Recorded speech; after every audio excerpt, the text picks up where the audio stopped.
我们感谢世界各国对台湾的重视和支持。我们也要向世界宣告，民主自由是台湾不可退让的坚持，和平是唯一的选项。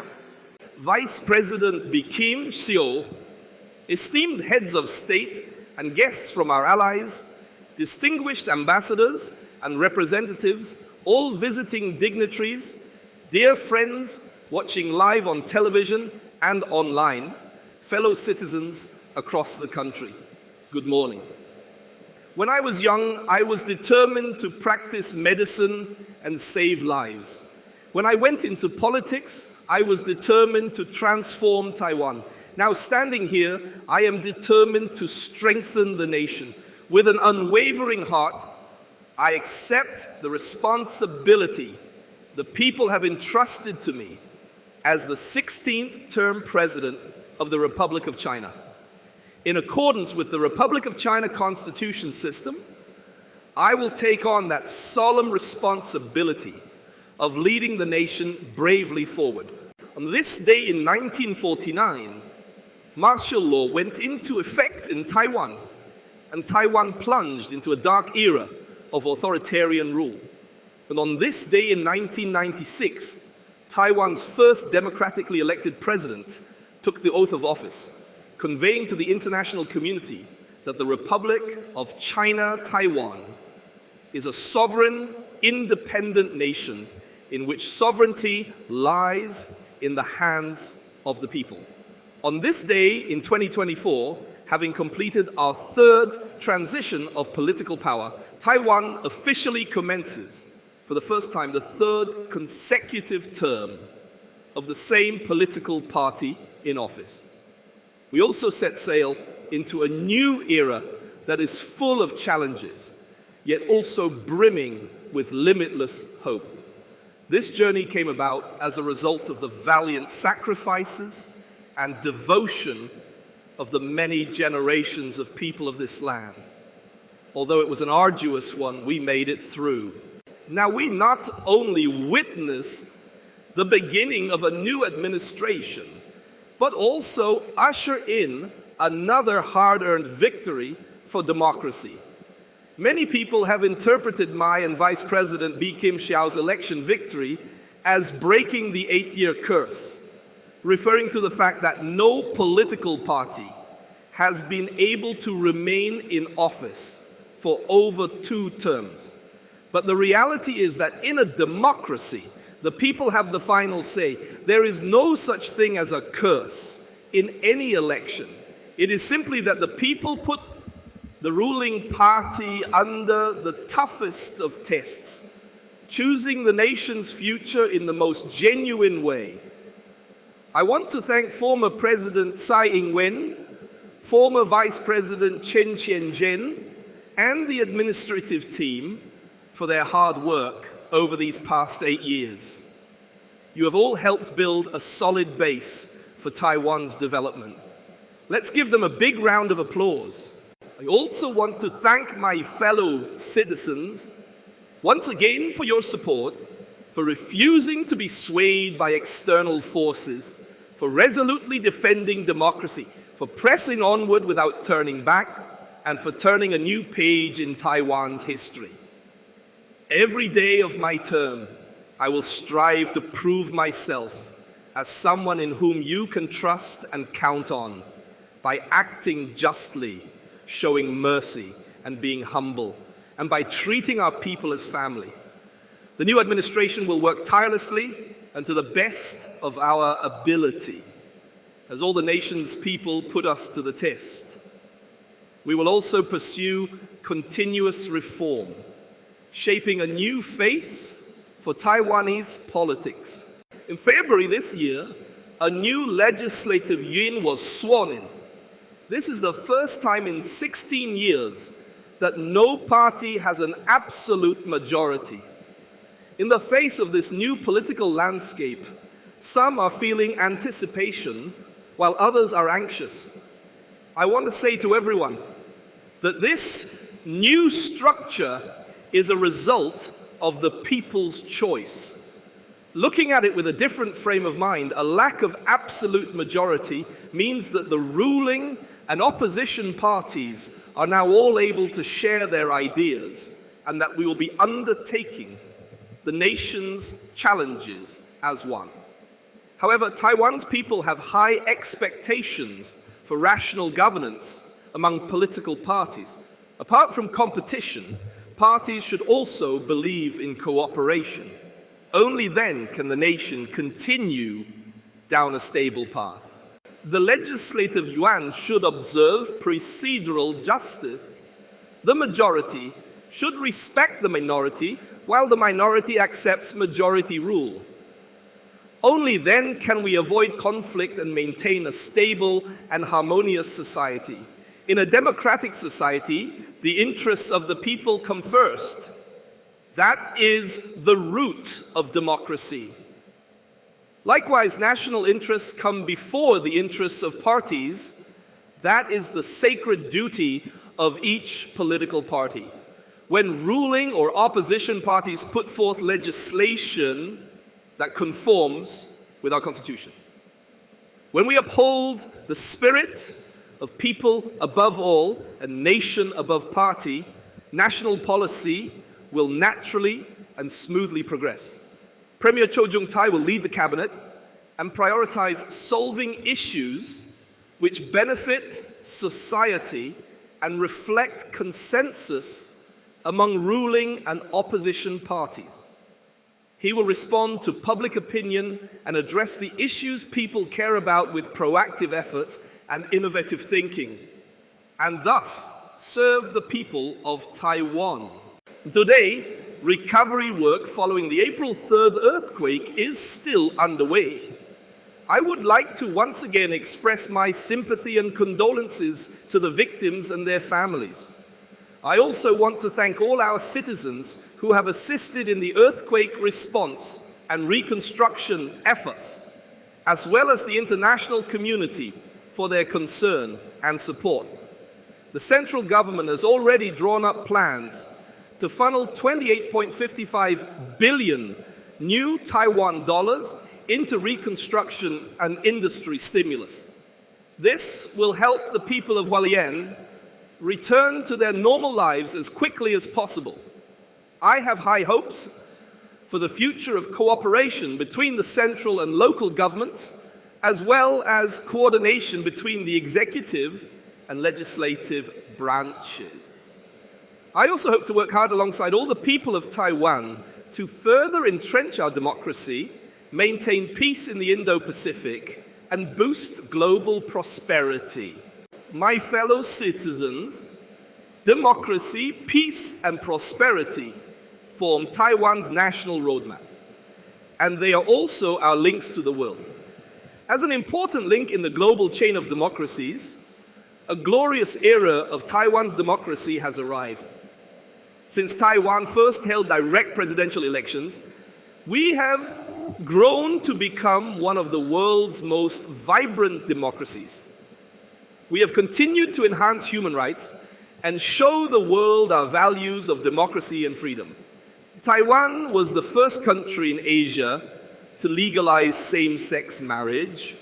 Taiwan showed that democracy outperforms authoritarianism in fighting the pandemic. Whether in terms of democracy or freedom, Taiwan is consistently highly ranked among Asian nations. Democratic Taiwan is already a global beacon. And this honor belongs to all the people of Taiwan. As we move forward, my administration will continue using Taiwan's democratic vitality as a force for good to promote national development and deepen international cooperation. In terms of internal affairs, I will value meritocracy and uphold honesty and diligence. I will practice democratic governance and establish an open government. In the spirit of transparency and rule by the people, I encourage the populace to participate in public policy and will continue to promote a voting age of 18. Together, we will fulfill our vision for our nation. As for international affairs, we will continue working with other democratic nations to form a democratic community and share our experiences across a range of fields. We will work together to combat disinformation, strengthen democratic resilience, address challenges, and allow Taiwan to become the MVP of the democratic world. Peace is priceless, and war has no winners. Next year, we will mark the 80th anniversary of the end of the Second World War. As with other nations, Taiwan walked a difficult path for post-war revitalization before getting to where we are today. No one wants these achievements to be destroyed by war. Today, Russia's invasion of Ukraine and conflict between Israel and Hamas continue to shake the whole world. And China's military actions and gray zone coercion are considered the greatest strategic challenges to global peace and stability. Taiwan is strategically positioned in the first island chain, and what affects us here affects global geopolitical development. Even as early as 1921, Chiang Wei-shui said that Taiwan is a frontline guardian of world peace. Now, in 2024, Taiwan's role is even more significant. There is already a strong international consensus that peace and stability in the Taiwan Strait are indispensable to global security and prosperity. To adapt to today's complicated international landscape, countries around the world have been actively cooperating to maintain regional peace and stability. Just last month, the United States made into law the Indo-Pacific Security Supplemental Appropriations Act 2024. This will provide the Indo-Pacific region with additional security and assistance, thereby supporting the peace and stability of the Taiwan Strait. We thank nations around the world for their consideration and support for Taiwan. We would also like to declare to all that democracy and freedom are Taiwan's unwavering commitments. Peace is the only option, and prosperity, gained through lasting peace and stability, is our objective. The future of cross-strait relations will have a decisive impact on the world. This means that we, who have inherited a democratic Taiwan, are pilots for peace. Our government will uphold the four commitments, neither yield nor provoke, and maintain the status quo. I also want to call on China to cease their political and military intimidation against Taiwan, share with Taiwan the global responsibility of maintaining peace and stability in the Taiwan Strait, as well as the greater region, and ensure the world is free from the fear of war. The Taiwanese are a peace-loving people who treat others with kindness. I have always believed that if the leader of a country puts the people's welfare above all, then peace in the Taiwan Strait, mutual benefits and prosperous coexistence would be common goals. Therefore, I hope that China will face the reality of the Republic of China's existence, respect the choices of the people of Taiwan, and in good faith choose dialogue over confrontation, exchange over containment, and under the principles of parity and dignity, engage in cooperation with the legal government chosen by Taiwan's people. This can start from the resumption of tourism on a reciprocal basis and enrollment of degree students in Taiwanese institutions. Let us together pursue peace and mutual prosperity. My fellow citizens, as we pursue the ideal of peace, we must not harbor any delusions. So long as China refuses to renounce the use of force against Taiwan, all of us in Taiwan ought to understand that even if we accept the entirety of China's position and give up our sovereignty, China's ambition to annex Taiwan will not simply disappear. In face of the many threats and attempts of infiltration from China, we must demonstrate our resolution to defend our nation, and we must also raise our defense awareness and strengthen our legal framework for national security. This means actively promoting the 4 pillars of Peace Action Plan: strengthened national defense, improved economic security, stable and principled cross-strait leadership, and values-based diplomacy. By standing side by side with other democratic countries, we can form a peaceful global community that can demonstrate the strength of deterrence and prevent war, achieving our goal of peace through strength. Taiwan needs the world just as the world needs Taiwan. Taiwan is not just opening a door to the world, Taiwan is already on the world's center stage.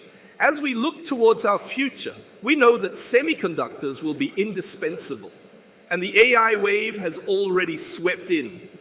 Taiwan has already mastered advanced semiconductor manufacturing, and we stand at the center of the AI revolution. We are a key player in supply chains for global democracies. For these reasons, Taiwan has an influence on global economic development as well as humanity's well-being and prosperity. My fellow citizens, the future of the Republic of China.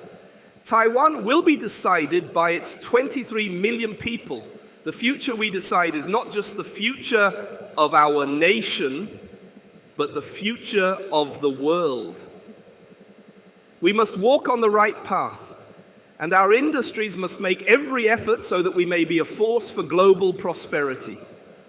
With every step forward that Taiwan takes, the world takes a step forward with us.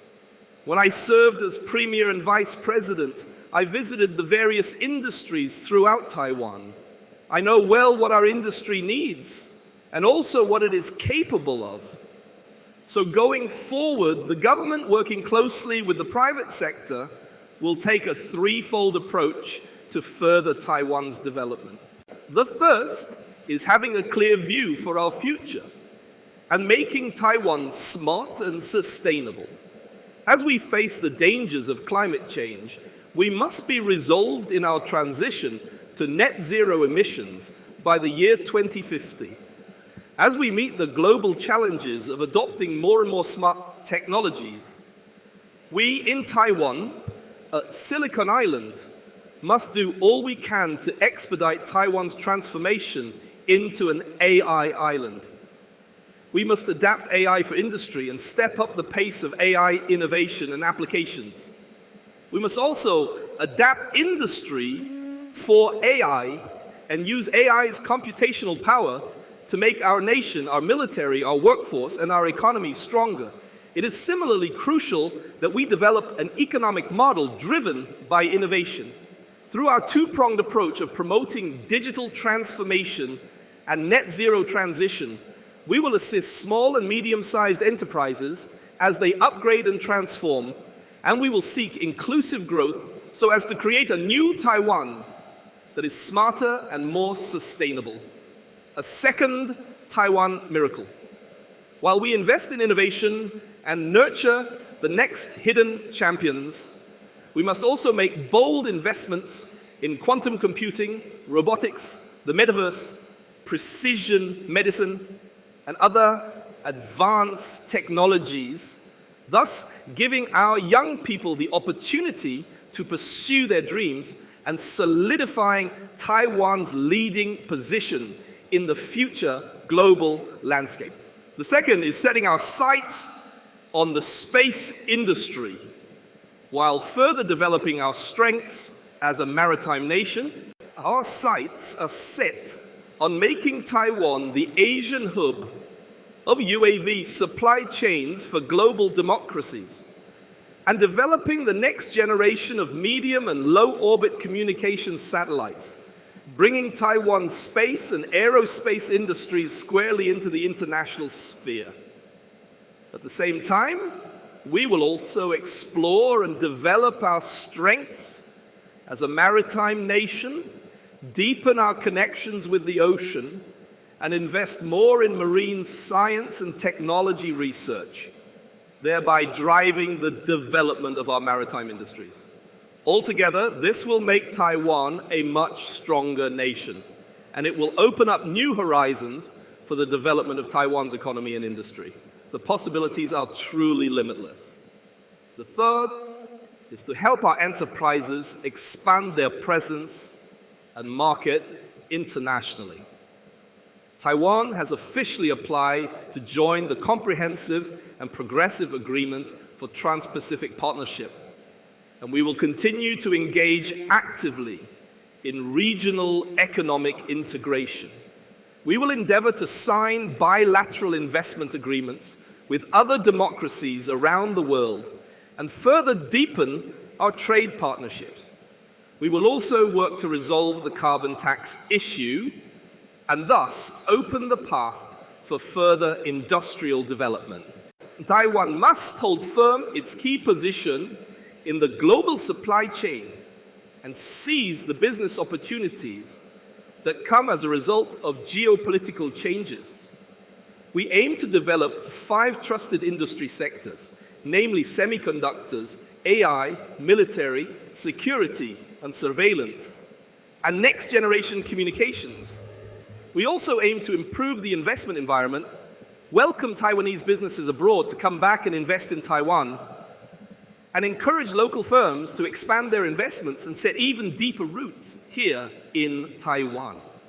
Here today, I want to assure our friends from all different sectors, just as you all are committed to be the best in your respective areas, the government is also committed to providing assistance so that you can expand your global presence and international markets from a solid base here in Taiwan. Taiwan is eminently capable of being a thriving global economic powerhouse.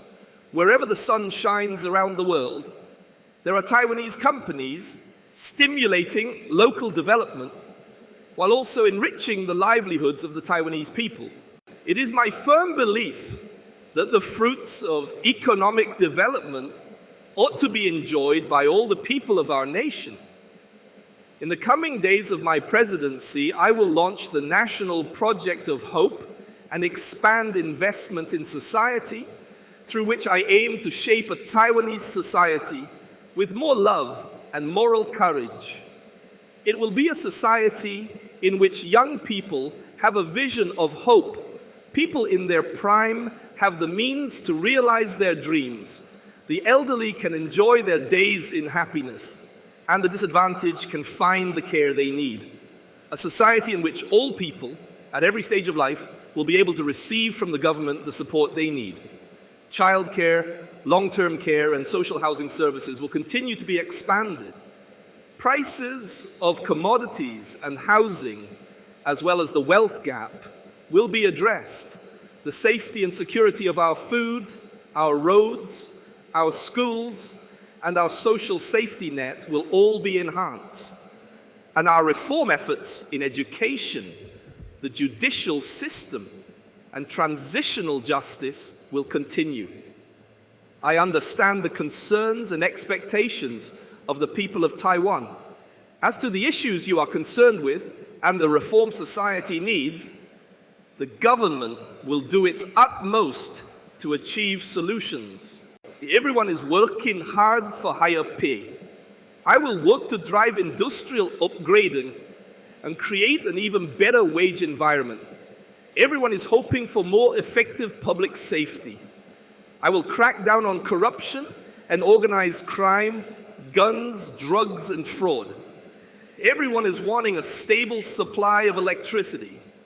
I will initiate our second energy transition, push for the development of more forms of green energy and smart grids, and help to make our electrical power generation system more resilient. Everyone is concerned about the financing of labor insurance. I repeat here today, labor insurance will not fail under our government. Everyone is stressing the importance of transportation safety. I will help create a human-friendly transportation environment, putting an end to Taiwan's bad reputation as a pedestrian hell. Everyone is hoping that the government can help lighten the load for family caregivers and work to solve the labor shortage issue. I will do my utmost to arrive at solutions.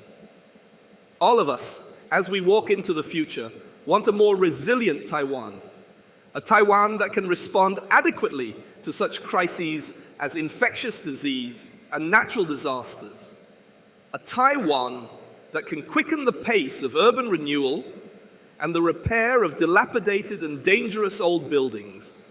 All of us are also hoping for a healthier Taiwan. With my own expertise in medicine, I hope to bring together the strengths of other fields to beat cancer. I will establish a Ministry of Physical Education and Sports Development to bring sports and athletics more into the lives of the people. I will also ensure that our national health insurance system remains sustainable, which will help our people live longer and healthier. The Taiwan of tomorrow will preserve its diverse ecosystem, its diverse ethnic culture, and achieve sustainability to create a better nation. The Taiwan of tomorrow will have a more diverse innovation economy, a more widespread use of digital technology applications. It will be more competitive and bilingual. It will have a stronger public support service system. It will be more respectful of gender equality. It will ensure that the people are guaranteed their rights. The Taiwan of tomorrow will allow each municipality to develop out of its own unique characteristics and promote revitalization of local industries. We will achieve the goal of a Taiwan with balanced development, where all can live and work in peace and happiness. My dear compatriots, each and every one of you contributes a necessary part to our future development. In this era of globalization and wide-ranging competition, no one country can go it alone.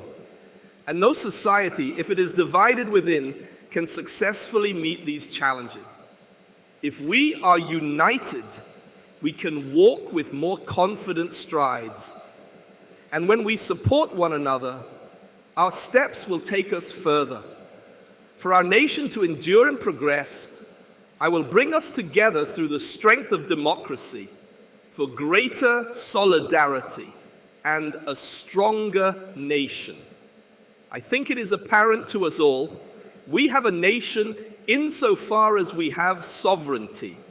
Right in the first chapter of our Constitution, it says that the sovereignty of the Republic of China shall reside in the whole body of citizens, and that persons possessing the nationality of the Republic of China shall be citizens of the Republic of China. These two articles tell us clearly the Republic of China and the People's Republic of China are not subordinate to each other.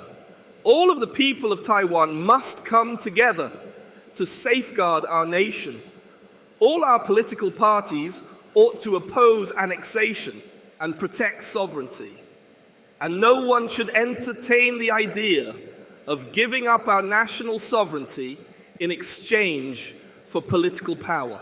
More countries around the world publicly express their support for Taiwan's meaningful international participation.